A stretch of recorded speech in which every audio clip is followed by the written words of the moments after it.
We're hearing now is there going to be more to come. This shouldn't be a surprise. Morale in the party is low. Doug, do you think this pushes more? What happened last night pushes more to retire? I think if you're thinking about it, you've moved that needle just a little bit more. And part of it is because suburban Republican voters who were uncomfortable with Trump but came out to vote against Hillary Clinton certainly stayed home in Northern Virginia yesterday. That's something they need to be really concerned about, and also says focus on these local issues, on these national issues. It's not going well for you. If you can talk about local issues, how they matter to your constituents and what you've done for them, it's a good step forward for you.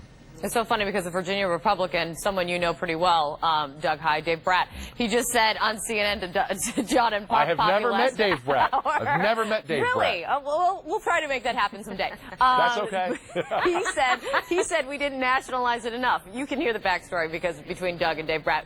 Anyway, I digress. Brian, Republican Scott Taylor, he says that this was a referendum on the president, and he doesn't think there's any way else to look at it if you're being intellectually honest. If it is a referendum, what was the result?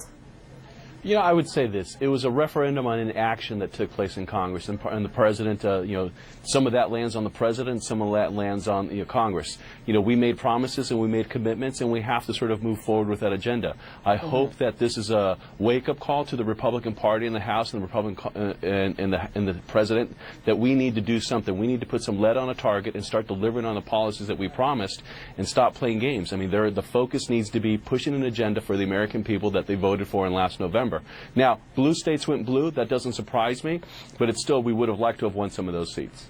So Virginia is officially a blue state in Brian Lanza's book now. I mean, they have 2 U.S. senators, and they control all the statewides. That is a blue state by every measurement. All right, I heard that from Cory Gardner as well. Dems won expectedly on Dems seats, Chris. The line from the New York Times overnight was Trumpism without Trump doesn't work. Yeah. Was Gillespie's mistake, do you think, that he didn't run close enough to Trump, he didn't bear hug him enough, or that he didn't create enough distance? I think it's that you have to sort of do both of those things, Kate, in order to win. Remember, Ed Gillespie almost lost the primary back in June to a guy named Corey Stewart, who was involved with the Trump campaign in Virginia, although was let go from that job. No one thought that race was going to be close, including Ed Gillespie. He narrowly sneaks by. Why? Because the Trump base doesn't see him as sort of sufficiently loyal. Now comes the general election. Gillespie tries to do Trumpism without Trumpism. We don't really want Donald Trump, the person, here, but we're going to talk about MS-13. We're going to talk about sanctuary cities, even though there are none in Virginia. We're going to talk about keeping the Confederate monuments up. That doesn't work because in places like Loudoun County, exurban D.C., he gets swamped in what was a swing county. Ralph Northam wins by 20. So that, to me, is the question. You ask Doug, what are people waking up to? If you're a Republican, you're waking up to a reality which is to win a primary, you have to hug Donald Trump. To win a general election, you have to find a way to get away from him. I don't know how you square that circle. It's been, you run to the right in a primary, you run to the center in the general. That's been kind of the playbook for a long time. It seems maybe it's just on steroids now when you're looking specifically at Donald Trump. Angela, though, is Democratic exuberance too much too soon this morning? Is there a case to be made that these state races, they don't necessarily translate to federal elections, and we're a year out from midterms?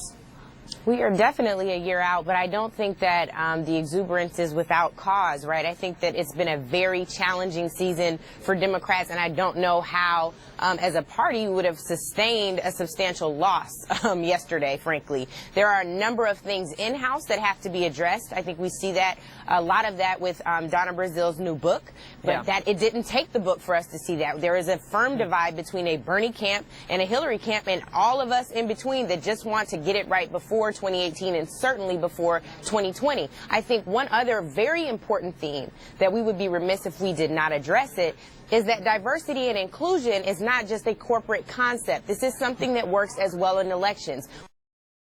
We saw that with the lieutenant governors in both New Jersey and Virginia.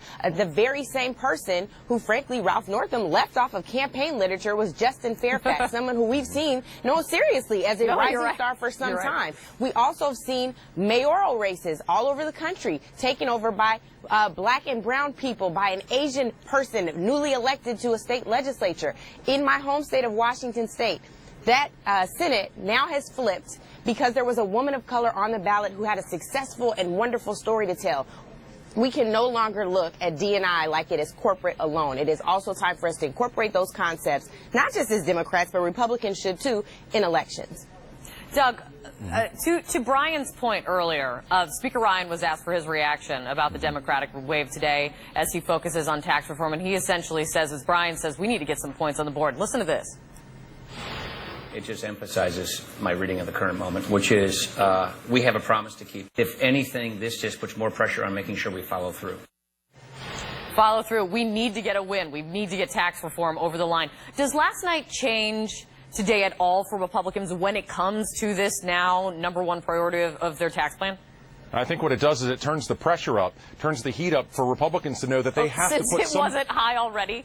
To use Spinal Tap, I think one of Chris's favorite movies, we were at 10, it now has to go to 11, and Republicans have to look at it like this because what happened in the state legislative races could happen nationally. That bodes very poorly for redistricting moving forward, and we know there's not going to be any phantasmagoric uniting of Republicans. The party is split in two. That's going to continue. If there are no points on the board, it's only going to get worse. I do love your references. Brian, challenge to you. What movie reference are you now going to use? Trump used the same playbook, Brian, here, as he did in Alabama. And this is what I mean. He endorses a candidate, and when that candidate loses, he turns his back as fast as he can. What should Republican voters take from that? I mean, should they trust a Donald Trump endorsement? You know, listen, if we're doing movie references, I think the reference is you need him on that wall. I think Republicans need to understand to win, they need to embrace the president and they need to push forward an agenda in a unified message. What you don't want is division between these two camps. They need to know that the 2018 elections are critical. They're critical for moving the agenda forward, and they all need to be on the same page. And when you look at what the poll came out last week, that it showed that the public was unsatisfied with the goals that we've tried to achieve, and they want to actually see some real lead on the target. I think that's where we need to focus. Is past Come together. Come together, Brian says. Fight together. Well, fight together. There you go, Chris. Kate, one of the problems here is that, look, the only person that could unite the Republican Party after the 2008 election was Barack Obama. Mm-hmm. And he did so, and they scored huge gains in 2010 and 2014. But who is that now?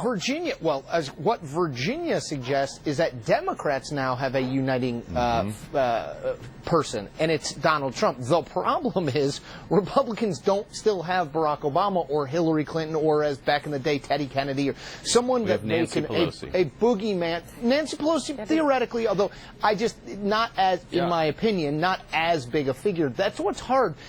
Particularly in midterm elections, off-year elections, a lot of times voters are voting against something or someone rather than for something or for someone. That was definitely true in 2010 and 2014, and Republican gains were largely about a desire to rein in Obama and Democrats in that agenda. I think yesterday, particularly in Virginia, was about saying we don't want what Donald Trump is selling. I'm not sure, and Angela mentioned this, I'm not sure it was we want what this Democrat or Democrats more broadly are selling, but that might be enough. You may not need that with Donald Trump in the White House if you're a Democrat. Let's look. Angela, play along with me. Can you find the glass half full moment for Republicans after last night? No. Can you try? I really can. I think what's interesting, and you just asked this question about this tax reform plan. What's interesting to me is after 60+ attempts to repeal Obamacare, and then Donald Trump trying to find his little small thing he could do to tear it apart via executive order, I think it's interesting that their plan is still to go forward with tax reform. If Virginia exit polls are right, as David mentioned, and folks overwhelmingly were voting about health care, it seems like you would really try to resolve this. It seems like you would really try to make this work, because access to health care should be a bipartisan-based solution. Everybody needs health care. Everybody gets sick on both sides of the aisle. Everybody needs preventative care. So that is what's interesting to me. The tax reform plan seems a little tone deaf. I, for some reason, Kate, got on a mailing from a Republican member of Congress, and they sent this email out saying, don't you just want to fill out your tax returns on this little note card? And it's like, yeah, but at what cost? If you're going to get rid of all of the deductions of all of the things that make taxes palatable in this country, probably not. So it just seems a little tone deaf. I think the breaking news of this segment is that Angela Rye is officially a persuadable voter. I mean, I'm just telling you, that is news. Great to see all of you. What the hell do we have to lose? There you go, Brian. Just keep trying, Everything. Brian. Wishing and prayer, man.